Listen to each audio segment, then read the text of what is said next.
This is the Frank and Friends Show. Hi there, I'm Frank Murphy. And I'm Whitney Wells. Welcome, Whitney Wells. Thank you. I wish I had more W's I could throw into that sentence. I was thinking, oh, that would be fun.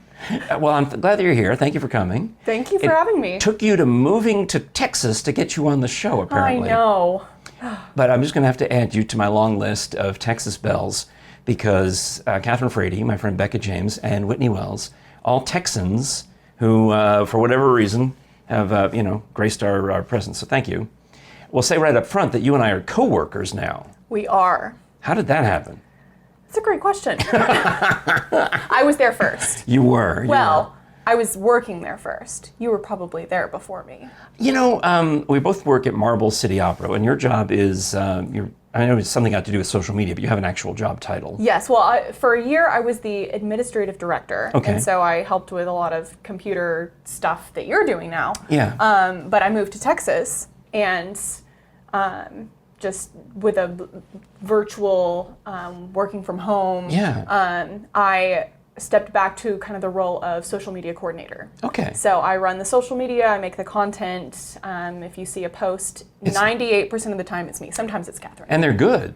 Well, thank you. By the way, I think you do a great job. I appreciate that. And but you're in town because of Il Tabarro. Yes. The Cloak, which is we've got a couple of performances of that. We'll hit that right up front since it's our actual job. I know I need to plug the YouTube, and I know I need to plug the Frank and Friends Show merch, but if Catherine Frady's only going to watch the first 2 minutes of this anyway, so we may as well get to it in the first 2 minutes. Sure. And that is the fact that Thursday, June 13th, we'll have a cruise down the Tennessee River aboard the Star of Knoxville riverboat, where Catherine and Eddie Brennan and Jacob Lassiter and some of the principals, right? Yes. We'll be singing with piano accompaniment, and there's a pasta bar, and there's sweet tea, or maybe I hope unsweet tea, and then a cash bar for you who want adult beverages. And as I understand it, we can now offer, for Frank and Friends Show viewers, a discount code. Use code RiverCruise for 30% off at MarbleCityOpera.com. Take advantage of it. Right. It's going to be a cool event. Right, because the thing is, like, well, by the time I get this edited and turned around, it'll be like either tomorrow or the day after tomorrow that the event happens. So hurry up and chop, and we'd love to have you join us on the boat. And you're actually, though, in town now because you're taking on another job, a production job, and I guess that way they do that is Catherine will hire certain singers, like the ones I mentioned, Eddie and Jacob. They're hired from wherever they live, and they come to town to be in Il Tabarro. Yes. And you were hired to come to town to be assistant stage manager for Il Tabarro, in addition to all your other jobs. Indeed. So what does that mean? Yes. So last year for Susanna, we did a video for that one too. You might look that up from about a year ago this time. Yeah, exactly a year ago I think it was happening.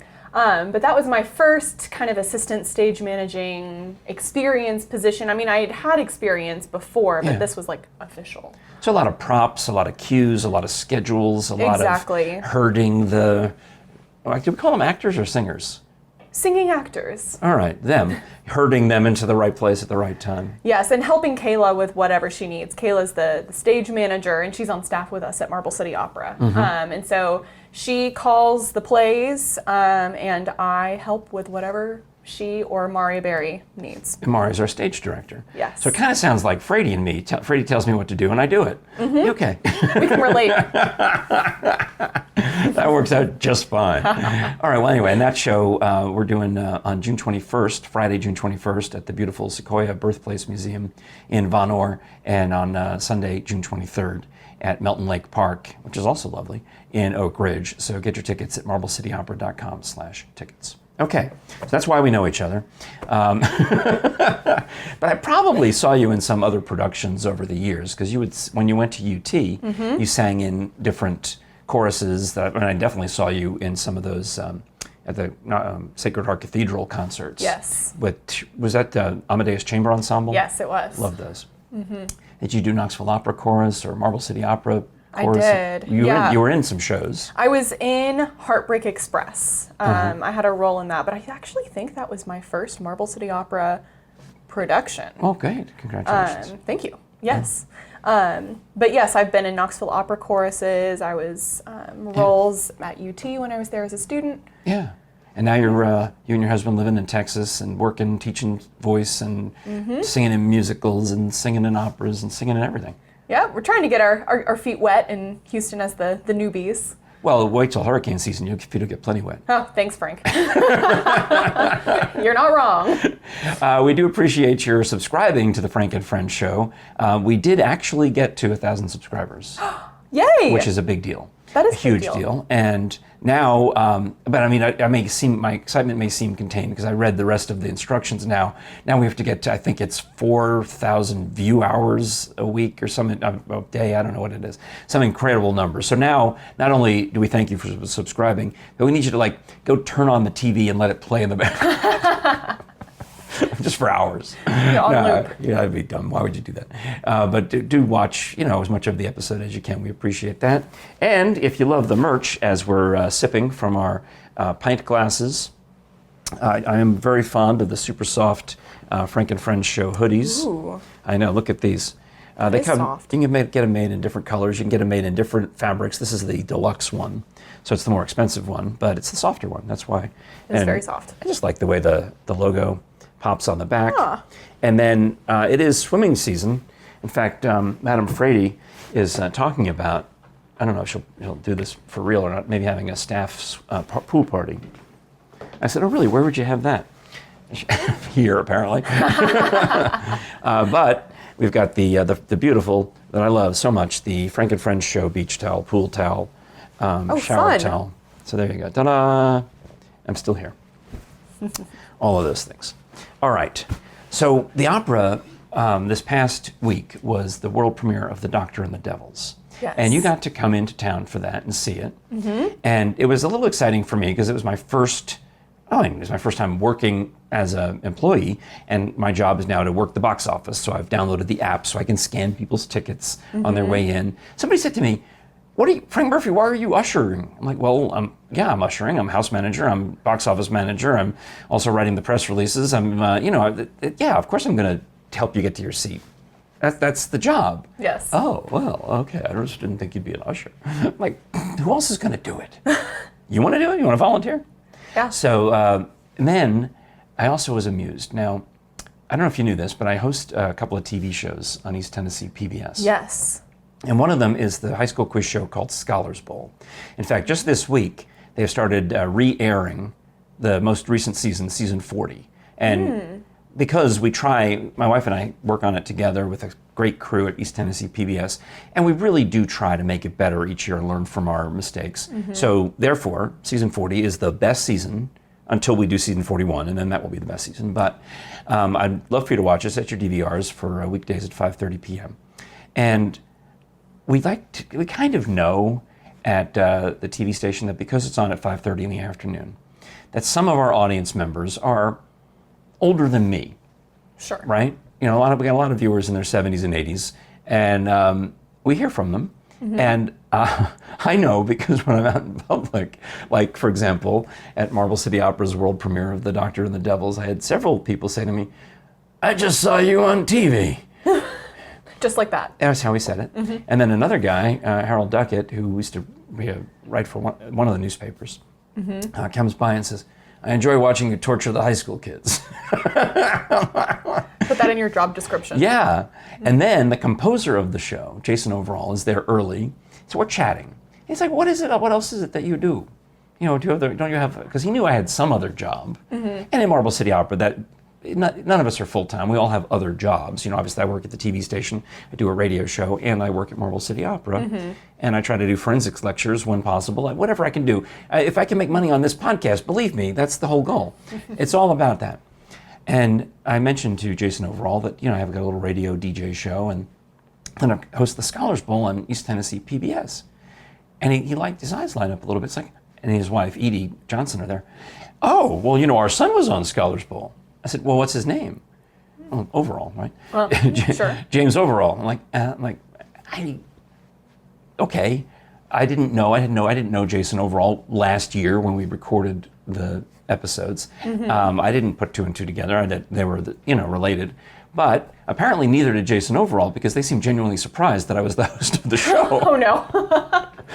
I'm like, but they were playing it cool. So either they're just playing it cool, like, of course we know that you're the host of the show and our son was on the show, or they legitimately haven't watched it, and that's also possible, or watched it and didn't recognize me. So I have to get Jason Overall maybe here on the show so I can ask him these hard-hitting questions. Yes, get him on air. Yeah. Answers live, unedited. Did you or did you not know that when your son was a contestant on the Scholars Bowl, that the person who asked him the question about Stravinsky's Rite of Spring was me? Because that's what they did say. Oh, our son, they said, when our son told us that he got to answer a question about Stravinsky's Rite of Spring. Like, you didn't see it on television? Okay, your son had to tell you? Anyway, so I'm having a little fun with that. I told them they could write some questions and send them in. I would put their name in the credit as writing staff. And you can too.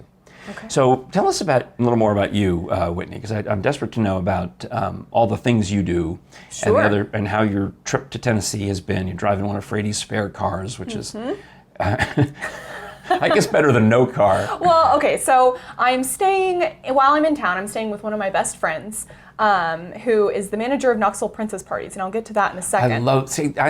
They're beautiful. These are beautiful girls, and my granddaughter would love a Knoxville Princess Party because you just bring joy. They bring joy. That's the whole point. Yeah. Yes, but so anyway, I'm staying with her, and she was going to let me use her car, but then she wouldn't have a car, and so Catherine. Wait, did you bring the costume? Are you going to dress up as somebody? Because you're best friends with Cinderella, you're best friends with Ariel, and best friends with Rapunzel, and Elsa, and sometimes Anna, and Snow White. I've been friends with Snow White once. Oh, okay. Well, anyway, so Don't have the right eyes. Oh, all right. But the point is, are you going to pick up any side job money as a princess while you're here? I'm hoping. There was an opportunity to hang out with Cinderella on Sunday, but I had to be at rehearsal. Oh, all right. Yeah, you do have a pretty heavy schedule. I'm surprised you found time to be here today. Yes. Well, I'm Aren't we happy all? to be here. But most people don't book birthday parties on weekdays during the day. That's great. Exactly. Which is when I'm free while I'm here. But yeah, so I was going to use my friend's car, but then Catherine graciously said, "Oh, I have a spare car. You can drive." I was like, "Great." She said, "Heads up, there's no AC." I was like, "Well, that's okay. I mean, we're not in Houston, so it can't be that bad." It was a little toasty this morning, and so and it's relatively nice weather the week that we're is. filming this, because it's going to get hotter by the time we get to the show on the longest day of the year, Frank, on June 21st. It'll be hot and humid, and we're going to be next to the water. It's going to be woo. But it's lovely this morning, and so I decided I showered before I came, washed my hair, and it was a little damp, so I was like, you know what? Get a 2-in-1 AC hair dry action going on. So I rolled down the windows and I was driving, but the only problem is then my hair is like all over the place. So I was coming in and I was like, Frank, give me a minute to adjust everything. Are you doing Rapunzel or Cousinette over there? What are you doing? Do that again. Ambiguous. Just throw it. Do Cousinette again. That's funny. Okay, here we go. It was like this. So I had to get my life together when I got here. All right. So I guess I did know that you worked at Knoxville Princess Parties. Yes. Because a lot of the local actresses will do that, right? I mean, I've seen, like, you look at them, and you look like the character, but there's something underneath that's just like, I think I know. Do I know them? Do I know them? So you prefer to play. I mean, I guess I think of you as Cinderella. Would that be your number one? Yes, that is my number one. Yeah, when they do the casting, they kind of, each girl kind of has their preferred character. Do you sing what's the Cinderella song? Yes, she A Dream is a Wish Your Heart Makes. Which one is Once Upon a Dream? Sleeping Beauty? Aurora, yes. Okay, so what do you sing? Is a wish. A dream is a wish. Your heart makes. Okay. And then sometimes So This Is Love, but that's technically a duet with Prince Charming. Your husband could be Prince Charming. He's got the look. One time someone wanted Prince Eric and Ariel at a birthday party. And so we went and got my husband a red sash, and he wore, his black pants, white shirt. We got the red sash, and I dressed up in Ariel's pink dress. Okay. And we went to this birthday party. That's when she had legs and couldn't talk? Yes, when she was silent. So we went to this birthday party, and it was at this big inflatable jumping, you jump around. And I think the kids were probably 5 or 6. They were in the older end. We do parties for like 3 and 4 year olds. Oh, yeah, so yeah. I mean, my granddaughter Lucy is 4, and I can That's just the imagine perfect age. she would be gobsmacked. Yeah. Yeah, but I think these girls were slightly older, and they wanted to slide down the slide and climb and bounce with Prince Eric. They didn't want anything to do with Ariel. I was chopped liver to them. But you couldn't talk. I guess not. I mean, I could talk You could, at the party. But nope, they were like, Prince Eric, come slide down the slide with us. And I'm just looking at my husband, and he's like, he's getting paid. yep, it's true. Well, that is fantastic. So you're staying at the Princess Party place. Yes. Oh, good. Well, that's fun stuff. It is fun. All right. Well, my granddaughter Lucy is going to be in town for a couple of days while you're in town. So Well, maybe we have to set something up, maybe a Frank. little meet and greet somewhere. I might have to do it. I don't know. You're going to have to tell me her favorite princess. Yes, I will find that out. Yes. Because I'm sure she's, whoa, all the things. All right, well, let's do a quick commercial Okay. for my good friends at bonezones.com. Don't forget the S, as the Body Farm merchandise. This is not really appropriate to come up right out of a Princess Party's plug. Oh, it's okay. But Hard transition. because when the princesses die, someone kisses them back to life, you know? I suppose so. Usually. However, everyone dies in a Disney cartoon, but then they fake die. Or they're asleep.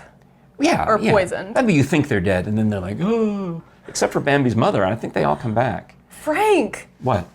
Spoiler? too soon. Okay. Well, anyway, the Body Farm is where we put humans, and Dr. Bass would study their remains. He's, I guess, 95 now, or will be this year, and retired from speaking. But if you want me to come down and give you a chat about my relationship with Dr. Bass and about the interviews I've done with him over the years, we get into the details of the science of one of the particular books, whether you want to learn about the Big Bopper exhumation or the cremation story that happened in one of the books. There was a big cremation controversy in Georgia that he investigated. The stories are in the great books that were written by John Jefferson with Dr. Bass. And all this stuff that we're talking about, well, the clothes, I guess not, but the books and the other merchandise are autographed by Dr. Bass. So, right in there you see, you got the excellent autograph of both John and Bill, for an example. So you get those, you order those from bonezones.com, don't forget the S. And you can also use that same website, there's a phone number on there and an email link to talk to Susan about hiring me to come speak at your event, like I did for the Kahiti Women's Organization a few months back. And I bring them up because while I was there talking to them, I said, we're going to be back this way to do Il Tabarro in the spring and the summer. And they bought a bunch of tickets. So I'm a group of the same ladies who saw me give the human decomposition talk are coming to Tabarro. Frank, you're so good at marketing and connecting people and So this is the long sleeve version of the T-shirt. It's the wrong season for that. We'll just go with the short sleeve. But I appreciate that. And I've shown the paperweight so many times, but you haven't seen it. no. I'd love to see it. We have resin skulls that look real that are signed by Dr. Bass. That's kind of cool. Yeah, those are very cool. It's very Or unique. these are silver paperweights that he signs right there across the supraorbital ridge. Oh, is that what that's called? Well, in men. Men have it, women don't. So when you get home to Texas, you can have some fun with your husband and say, hey, and you feel the bump on his skull right above his supraorbital, above eye, ridge. So it makes sense, right? Supraorbital ridge. And there's also, men have a button, a protuberance. This is something protuberance right here at the base of the skull that women don't have. And why does that matter? Because the skull is usually the first thing that's found when a missing person is discovered. So they look at that, and actually Dr. Bass says he'd rather have the hips because he can tell a lot from the hips too. But if he had the skull, these are the things he's looking for immediately, and it's all in the book. How do you identify an unknown body, from the bones? There's a lot you can do. So that's kind of amazing to me. That's fascinating. I didn't know that. Yeah. So make sure you get your teeth x-rayed because that's really super helpful to dental x-rays. It's bonezones.com. Don't forget the S. So do you watch a lot of, of course you watch a lot of Instagram. I see you on Instagram all the time. Yes. And I don't know, two things come to mind. First of all, when someone who has a private account follows you, what do you do? Like you get notified you've got a new follower. Sure. And it's maybe it's someone you know. I mean, I can think of a couple of people. It said, like this woman, Rebecca, who works at the Alzheimer's Association, it said, suggested for you, Rebecca, follow back. So I clicked on it and it said, this is a private account. Like, oh, well, and I moved on. Because if it's a private account, I'm not going to follow back because it's a private account. I'm not in that private circle, right? Right. Is that the right answer? Well, it depends on what account you're following it from, right? So if you're following from the Frank and Friends show, unless you know them like personally, right, you probably wouldn't follow back. Right. But like my personal account is private, but my professional account is public. So I follow the professional account, but not the private account. Because unless it was your private account and you followed my private account. But I don't have a private account. Well. So that's, okay, so I need to get a private, I don't actually, But you don't what? have to. I don't have to, because I'm just going to spend more time looking at Instagram. I already spend too much time looking at Instagram at s'mores brownies recipes. S'mores brownies recipes. That's all they have figured out that I'm obsessed with s'mores brownies, s'mores cookies, everything s'mores. I also love s'mores. And I've been watching recipes, when Lucy and Artie, her older brother, come to visit, we're going to make s'mores stuff. So we're either going to make chocolate chip cookies with a marshmallow in the middle, graham cracker on the bottom, marshmallow in the middle, and then a glob of chocolate chip cookie dough on top. Ooh. That's one way. Or there's brownies, or there's s'mores casseroles, there's s'mores layer dip, there's s'mores Rice Krispie treats, except you use golden grams. I mean, these are all on Instagram. I'm obsessed with all this. So many recipes. I know. But some of my friends who used to have a TV show on Channel 6, Kelly and Aaron, they put on these videos that are very, very upsetting to me. They're thrifting videos. Like thrifting clothes and stuff? Mostly, I guess the clothes stuff, I guess, too. But it seems like they go to maybe Our Lady of Charity thrift store or Carm or... any thrift store, it doesn't really matter which one they go to, Restore or Habitat for Humanity or the other AmVets, and they'll find, china, like look over there, you can see all that china that we inherited from Aunt Dee. I don't know what we're going to do with it when we're dead, except it'll probably end up at a thrift store, right? So, like, we have nice little Waterford crystal things and things. Yeah. All that'll probably end up at Ladies of Charity when we're dead. And Kelly and Aaron then can go there and buy it for a nickel, and they make a video about how it's worth hundreds of dollars. And that's what upsets me. Oh, I see. Is that price difference. That they're buying this stuff for $1 or 50 or whatever it is, and then they want to turn around and sell it for the actual value of the thing. And the thrift store doesn't get that extra money. The dead person's family doesn't get the extra money. I mean, I guess it's allowed. It makes sense. You're bargain hunting.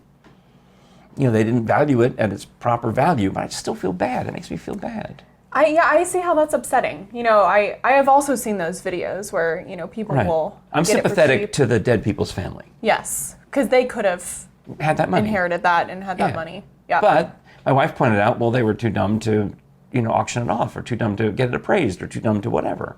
And I'm like, well, yeah, but that happens a lot when you're grieving. I mean, we ended up with a lot of Aunt Dee's stuff, this furniture and that, but we took an awful lot of it right to the thrift store down the road from her house, too. Mm-hmm. Yeah. So, I guess that's what you do when you have things and you don't know what to do with it, but you don't want to go through the effort of selling it. And that's a lot, I guess. I know. I mean, when my mother passed, my sister, I think, just rented a storage unit because she couldn't deal with it. Some of it's just going to sit there in storage until... Yeah, until you're more prepared to... Or until the next generation dies and then... Yeah, I guess that's how that works. Do you root for the Vols? Changing subjects. Sure. Because I've got the orange on today. You do. Because I'm excited about Vols baseball. Going to Omaha, or they call them the Oma Vols now. Oh, is that? Because they're going to the Baseball World Series.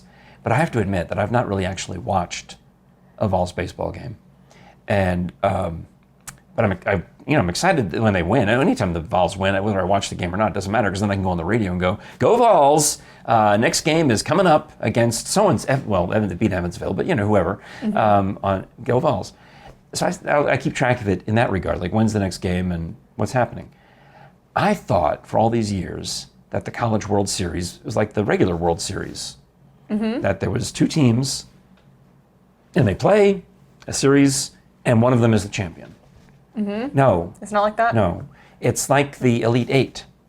Oh. There's 8 teams in the College World Series, and they're, it's a bracket, and they keep, I guess these two teams will play each other for 2 or 3 games, I guess 3 games. And one gets knocked out and one stays alive, and one gets knocked, and so on and so on. And then you get down to the final 4, and then finally you get to the final 2, and that's the College World Series. That's why it seems to drag on so long, because there's all these other things happening to it. But go Vols!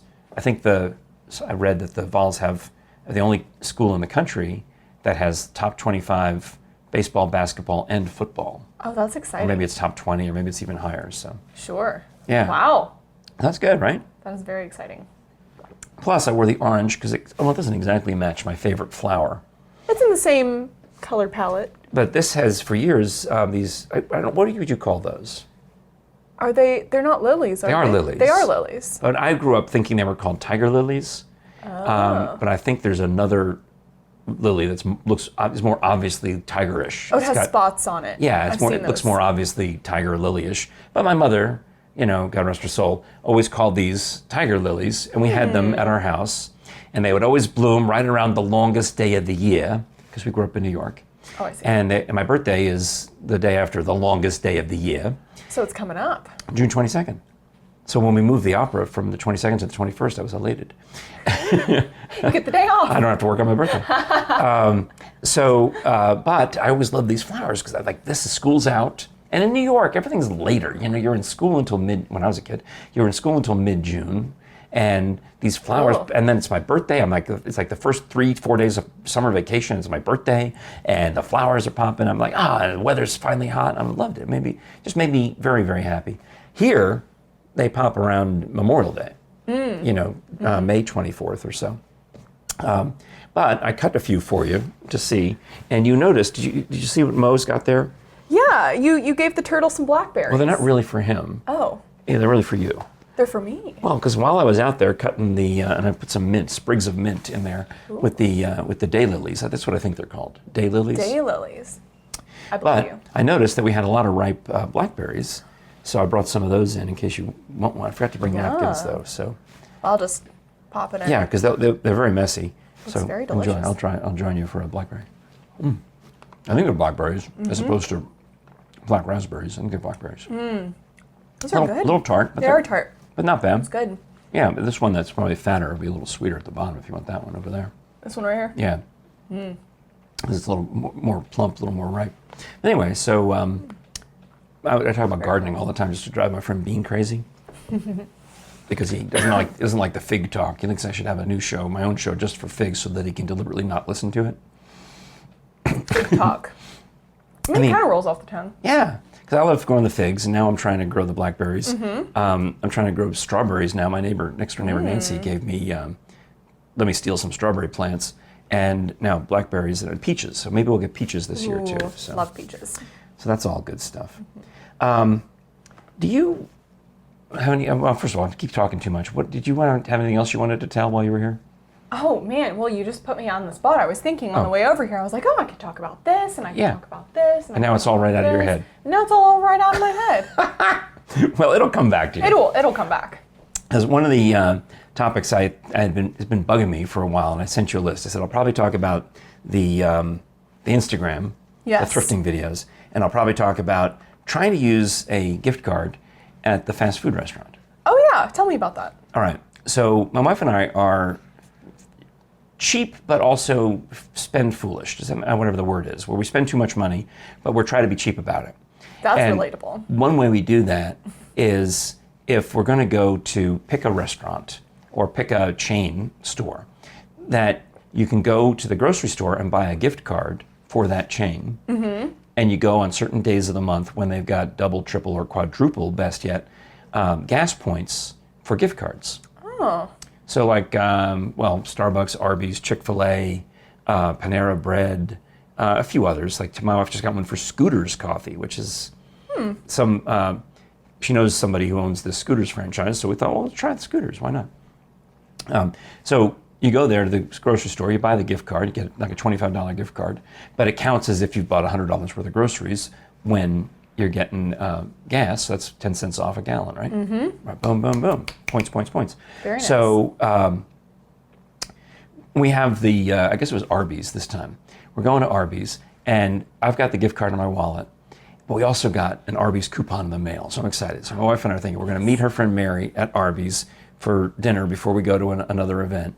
And I said, we're bringing the coupons. We can get the sandwiches, $2 off. This is something else. Oh, that's great. I mean, they're overpriced anyway, so you may as well use the coupon, right? Mm-hmm. So I got the coupon, and then there's some issue with the sandwich where they don't have the mustard. They only have the ranch dressing, and the ranch dressing is disgusting, so I don't want that.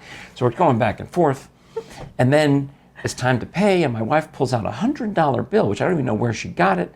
She got it as a gig. She's a singer too, so she got as a payment for a gig, I'm assuming, or something. Mm-hmm. She gets a $100 bill, money, cash, but crisp, brand new.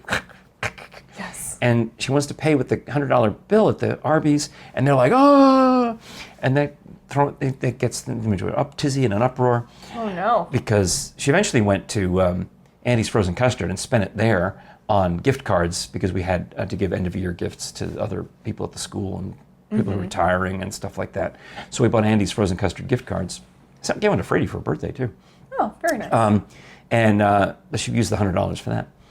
Well, now we're in a tizzy at the Arby's, so my wife then pulls out the debit card and pays for the stuff. But we get the $2 off the coupon, and then it says limit 2, but Mary wanted to use the coupon too, and the guy's like, okay.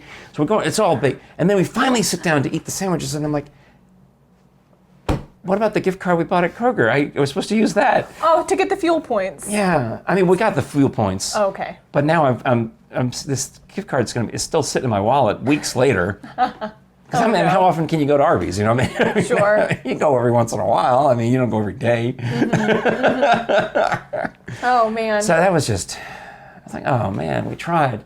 But we completely forgot. The whole reason we went there in the first place is because we had bought the gift card. To use that gift card, yep. Yeah, but I do that trick at Lowe's when I'm buying chlorine for the pool, or pick a place. I've done that with computers like this cheapo Chromebook, which was $250. I went to Best Buy and bought that $250 worth of gift cards at Kroger, and then spent them on the computer.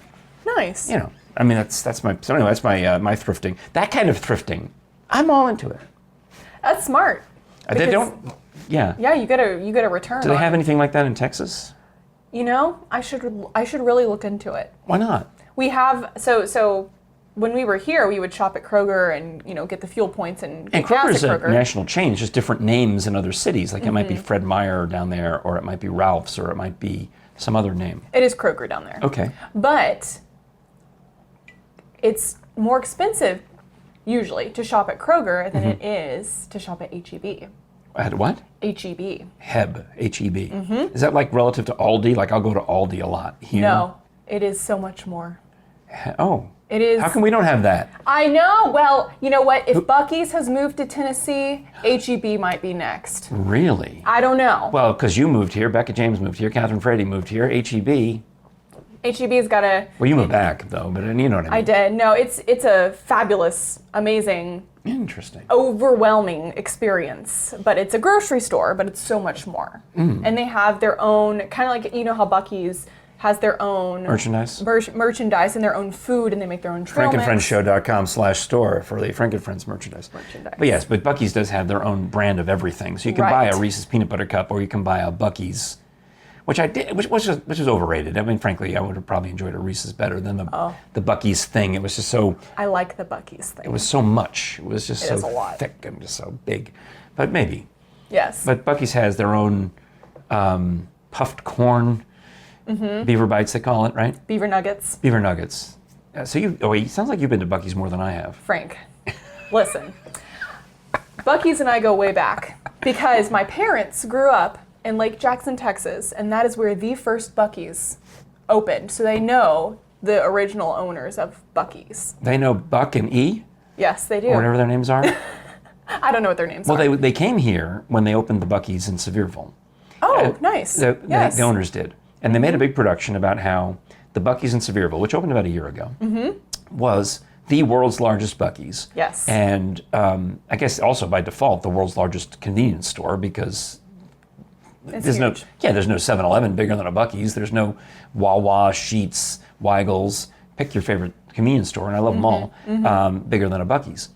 But they also mentioned right then and there, they said, but you're not going to keep this title forever. And this very week of June 10th, in fact, I think it was on June 10th. Yes. That your parents' town, are they still living in that town? Well, they're in Lake Jackson, but I think the new biggest Buc-ee's is in Luling, Texas. It is. And we drove past there. But it replaces the original Buc-ee's #1. I think it was supposed to. Oh, it's I think the replacing. goal is that it's to, #1 Buc-ee's, the original Buc-ee's, is being now replaced by the new world's largest Buc-ee's, I think. Does that sound right? Yeah, sounds Okay. right. But where's Luling? And why would you call a town Luling? I don't know. It's probably someone's name. Huh. I don't know. We drove through it on Buc-ee's? our way. Or the town? Well, the Buc-ee's was closed. Well, I think because under construction. There is under construction. It opened in June. Well, when you go home, it'll be open because it opens this week, literally while you're sitting here. Yes, but we were going towards San Antonio, so it's on the way from Houston to San Antonio, Hill Country-esque of Texas. Okay, I've got to study my Texas maps. Probably doesn't mean much to you, but No, I have flown in to Dallas and I have flown into Austin, but I think that's the extent of my Texas experience. I see. So you've never been to Houston? Correct. The weather's not great, but it's a cool town. Oh, Becca's from Houston too, so she's all about Astros and blah blah blah. You have to meet her sometime. She's nice. Yeah, I'd love that. Good. All right. So when you go, what do you get at Buc-ee's? Because I love it when I just like walking around the store and yelling fresh. How does it go? Fresh brisket on the board. Yep. Is that it? Am I getting the biscuit on the board? Yep. Mm-hmm. Yeah. You got the inflection. That's and it is good. You know what? I get a chopped sliced beef sandwich. Okay. Have you been there early enough to get the brisket and egg burrito? I have. That It is fantastic. will change you. That'll make you think, why have I ever wasted time getting a biscuit sandwich at some, drive-through fast food restaurant when all I had to do was go to Buc-ee's. And it's fresh. Even though it's 30, 40 miles from here. All I had to do was go to Buc-ee's and get a brisket and egg burrito. Oh, scrambled egg in the burrito. That's good. It's very good. It's very good. Yeah. Yes. Well, all right. Well, then good. So we have, we've been to Buc-ee's a number of times because we have to drive to get to the grandkids and with them to us, right past Sevierville and then up 81 into Virginia. Okay. So we brought the kids there, and we had, I guess, my car, and they're sitting in the back seat, and it's the year where they've outgrown car seats. So they're just sitting there, maybe on these little booster chairs or something. And we're trying to give them snacks, and it's just a mess. So my wife bought these Buc-ee's car trays that are perfect for kids. It's got little indentations that fit right on their thighs, and it's got a drink holder, and they can just sit there and have their snacks in their Buc-ee's tray, and it made the car much neater. I was happy about that. I love that. And I think she's bought other little Buc-ee's things as gifts for friends and family, because not everybody has one. We live close to one, and the rest of our family does not, because everyone else in our family is at least 500 miles from here. Yes. Wow. And you would know the feeling, right? I do know the feeling. Yeah. So if we're going to go to visit our son in Michigan, there's actually is a Buc-ee's on the way in Kentucky. And if we go to visit our daughter and the 5 grandkids in Virginia, there's the one in Sevierville, and then that's it. You don't have any others, I think, on the way. But Buc-ee's is just something about it. I mean, they don't even think about how they don't even need to buy an ad on anything, because people are just obsessed with whatever it is they do. They just have those billboards where it's like 105 miles to Buc-ee's, or they say there ain't no potty like a Buc-ee's potty, because the restrooms are immaculate. Now, my wife found a way to complain, though. She was like, how could you complain? Well, I like the bathrooms at Sevierville Buc-ee's better than the ones in Richmond, Kentucky. I'm like, why? Because they have like a traffic light that tells you whether it's green or red. The new Buc-ee's have like electronic lights that tell you whether the stall is vacant or not. Whereas I guess in Richmond, Kentucky, you have to actually look at the round thing that says occupied or vacant. Oh, how dare they? Oh, gosh. Now, I was looking for some Buc-ee's merchandise myself after they had fresh brisket on the board. And I thought, I ate it, I enjoyed it. There's no place to eat it at Buc-ee's. You have to go outside and maybe like lean out on a garbage can, or they sell fire pits. So we used fire pits as our table, a stack of fire pits. We always just go sit in the car. Which would make sense. But then I went back in the store to try to find some Buc-ee's dental floss, because they do not have. Maybe Air Buck and E. That's what you need. Buc-ee's dental floss. Because the brisket requires, in fact, it should be free with purchase of the brisket sandwich, in my opinion, because it's just too much. It's a good idea. It's just too much. All right. And what time do you have to? Literally what time, but how soon do you have to go to work for Frady at Marble City? Do you have rehearsal tonight is at 7, so I need to be there at 6:30. Oh, that's good. All right. So we have a board meeting tonight, and then you're gonna come. We're gonna go do a site visit. We got all this other opera business that's going on. But I hope that you'll continue to watch, like, and subscribe, and maybe come to one of these operas. I think we have some other fun events. Will you be coming back to town for anything soon, or? No hard plans set, but I hope to. Because I guess I was under the misconception that you had family here, but you only came here to go to UT. Yes, I came here to get my master's, and then my husband and I, we stuck around for a couple years after. Is it the same deal where he also is from Texas and came here to get? No, actually. How'd that work out? So he is from southern Mississippi, so Biloxi area. Okay. But we met at a summer opera program in Arkansas. How about that? So he's from Mississippi. Because when you think opera, you think Arkansas. Eureka Springs, Arkansas. Well, actually, Scott Bearden went to Arkansas to teach, I think. I don't know where in Arkansas, but he did go there. Mm-hmm. That's cool. So what do you do at a summer opera program? Right. So it's basically like an intense, a summer intensive. So a camp? We called it opera camp. We sure did. But it's a festival season, right? So there's a lot of places across the country that just do summer seasons. So opera, or Marble City Opera does it, shows throughout the year. And but there's a lot of these summer festivals. Santa Fe is one of them. That's one of the big ones. This was Opera in the Ozarks, smaller, but definitely recommend it. Eureka Springs, so cute. Nice. But they put on 3 productions a summer, and so you go. Boom, boom, boom. Boom, boom, boom. Well, all at the same time. So not the same actors in each one. Yes. Oh. Mm-hmm. So you have to learn 3 operas and. Yes. You learn 3 operas, and usually you are cast in a lead role, and then you're supporting your chorus in the others. Sure. Depends on the company. Depends on the casting, but. Right. They're not trying to kill you. They're trying to educate you. Yes, and not hire that many people to a bunch of people, but it's fun. It's a lot of fun. It's your whole summer. You get breaks, but you don't get breaks. Right. So you're rehearsing for intense a couple weeks, and then the shows just alternate. So Friday night you'll have this show, and then Saturday matinee you'll have this show. What were some of the shows night. You were in by title? Yeah, so I was in The Ballad of Baby Doe. I don't know that one. Douglas Moore. So do you remember Marble City Opera did Gallantry a few or maybe not. I don't know. No, anyway, that's by Douglas Moore. I guess I need to read up on the history. But they did The Ballad of Baby Doe. They did The Barber of Seville. I was not in that one because there's no female chorus. Oh. My husband was in that one though. Whose fault is that? Mozart's or Rossini's? Rossini. Boo. Yes. And then we did Die Fledermaus. Yeah. And then we also were in a outreach program that we would take to public libraries daycare schools, and that was a blast. And I'll have you take a guess. My husband played Prince Charming. It was a production of Cinderella. Okay. Who do you think I played? Well, the choices are Cinderella, which I hope is the right answer, or The Ugly Stepsisters, or The Fairy Godmother. Mm-hmm. Those are basically the 4 choices. Or you could have played the mother. I'm going to think because of the Princess Party connection, I'm going to have to say that you are Cendrillon. See, you would think, but no. I was one of the Ugly Stepsisters. Well, you and I have that in common. Which one were you?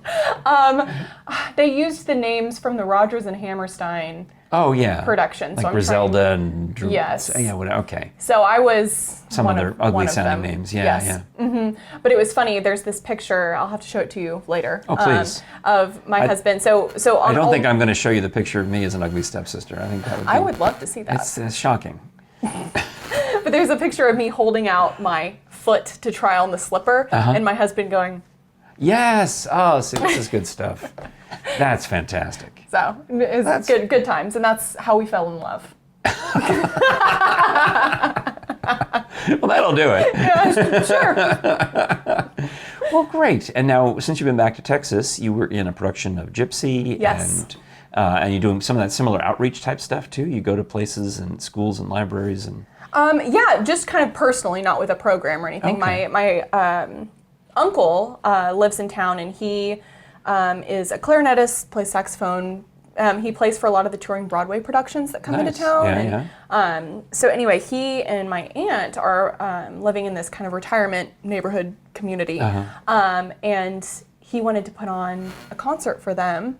So he played saxophone, I sang, and my husband sang and played keys. And oh, fun. so we just did a little greatest songs of the greatest generation, kind of some jazz, a little bit of musical theater. That is good stuff. Yeah, and my husband actually put together the original program during COVID and streamed it, and it was all songs from like the teens, 20s, 30s, 40s. Nice. And we modified it for the I love that retirement old home. music too. I'm a sucker It's great. for it. It's and great. partly because my parents enjoyed it, and really it's more the era of my grandparents, obviously. Yes. But my parents liked that stuff, and we grew up in the New York suburbs, and they would go to Broadway shows and bring home the albums, the cast albums. So I would hear a lot of that music around the house as a kid. So that was, when I got a job in top 40 radio, I had to learn the rock and roll songs, especially doing oldies. I'm like, they're new to me, a lot of them. I'm like, I have to learn the oldies because around my house we were listening to whatever my parents liked instead of 19 hits of the 70s and 80s. Well, 80s. By the 80s I was in the actual radio, so I know all those ones. They say that when you first start in radio, you better like the music because you're going to be playing those songs for the rest of your career. And hearing it on loop. Turned out to be true for me. My friend Bean has a podcast called A Cup of Tea and a Chat, and he and I met through radio. We met because we worked together at a station in Washington, D.C., and then I got hired to work for him at a station in Los Angeles. And we're still friends today, and we still text all the time. He lives in London now. And I got a text from him over the weekend, and he knows that I enjoy crossword puzzles. Okay. But he does not do crossword puzzles, but for whatever reason, he's obsessed with Twitter/X and is reading through, and some of the accounts that he follows, and it might have been, I forget, it was some magazine, and they put a clue in for their crossword. Oh. And it was driving him crazy because he couldn't figure out the answer. It was a four-character answer, and it was 90s alternative band. So that's, of course, gets his attention right away because during the 1990s, and for over 30 years, starting in 1990, Bean worked at the #1 alternative rock station in the world, K-Rock, Los Angeles. Wow. And all these bands came there for often their first airplay.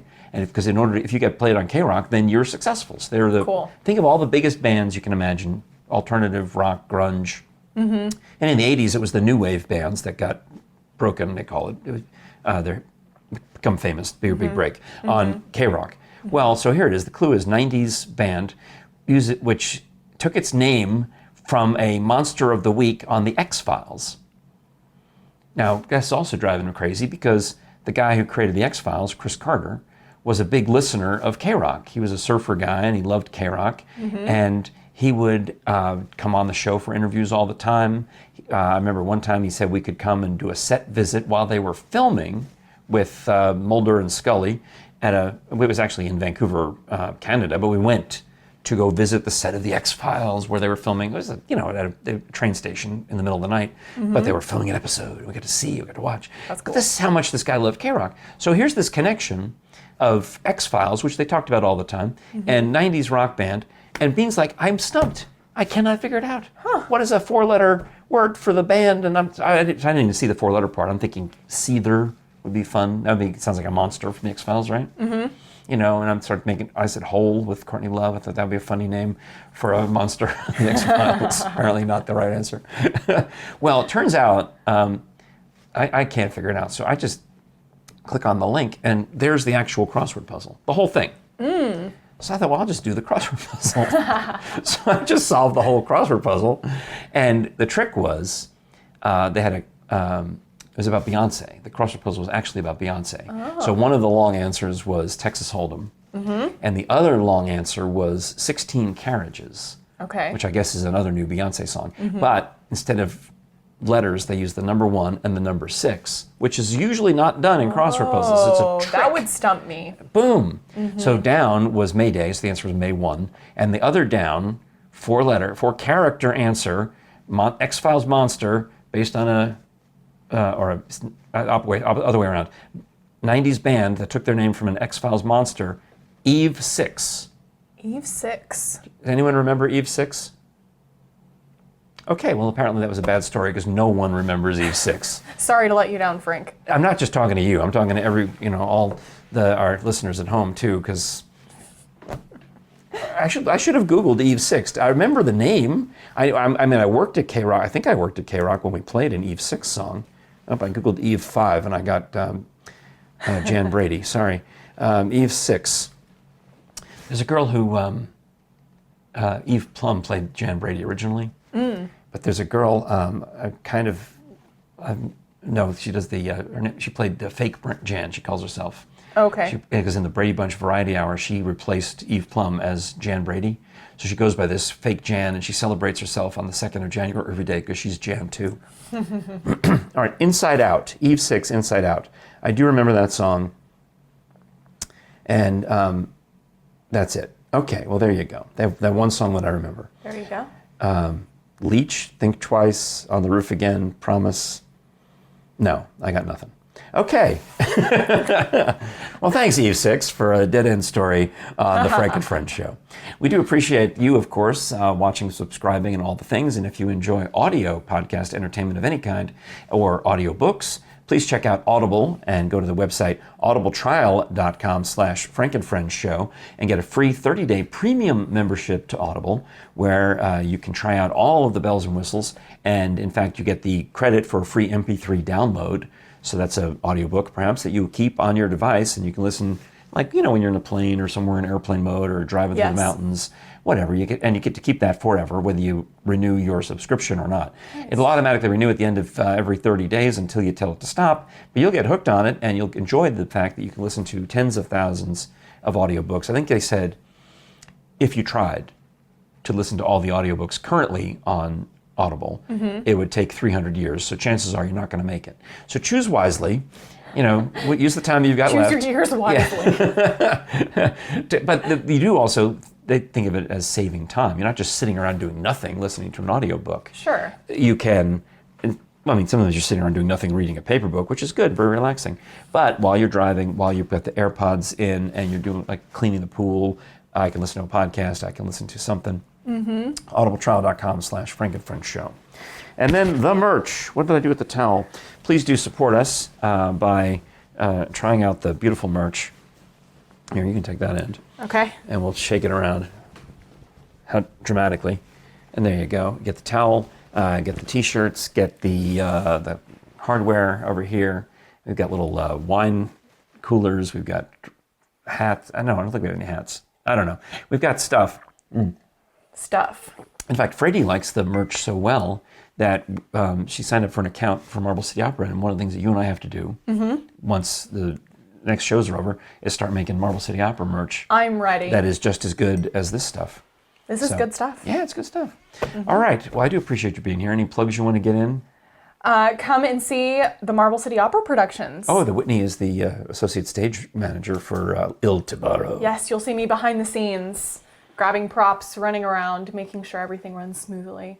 Or you might not see me. Well, considering that we're going to be outdoors, up against the lake in broad daylight, because it's the longest day of the year. It is. June 21st. At 7 o'clock at night, you'll see everything. So you'll definitely get to see Whitney there at some point, stage managing with Kayla, doing all the fine work. And then maybe you can come back and sing at another... Did you sing at the Cave concert a couple of years ago? I did. That was my idea, to sing in the Cave. I bugged Frady for months. I remember her telling me that was your idea. I bugged her. I said, why don't you sing in the Cave? Why don't you sing in the Cave? Why don't you sing in the Cave? Finally, she just gave in. She caved. She caved. Because I was bugging her about it so much. But it worked out okay. Oh, it was fantastic. And she's continuing the tradition. Yeah. They did it this past season, and then she's going to do it next But with season. dudes. But with dudes. I don't know if that's public. Well, if you're still watching this program after almost an hour... I don't mind letting a secret slip. It's an Easter egg. Yeah. There's going to be dudes in a cave. Tenors, yes. And it's going to sound absolutely beautiful. Yes. All right, that's all the plugs. We appreciate you subscribing on YouTube to the Frank and Friends Show. Keep the numbers up and watch longer. Whitney, you're a doll and princess, and I hope that you'll come back again sometime I would love soon. to be back. Lovely. Fantastic. This is the Frank and Friends Show. I'm Frank Murphy. I'm Whitney Wells. And we'll talk to you again next time. Is that a princess wave? All right, good.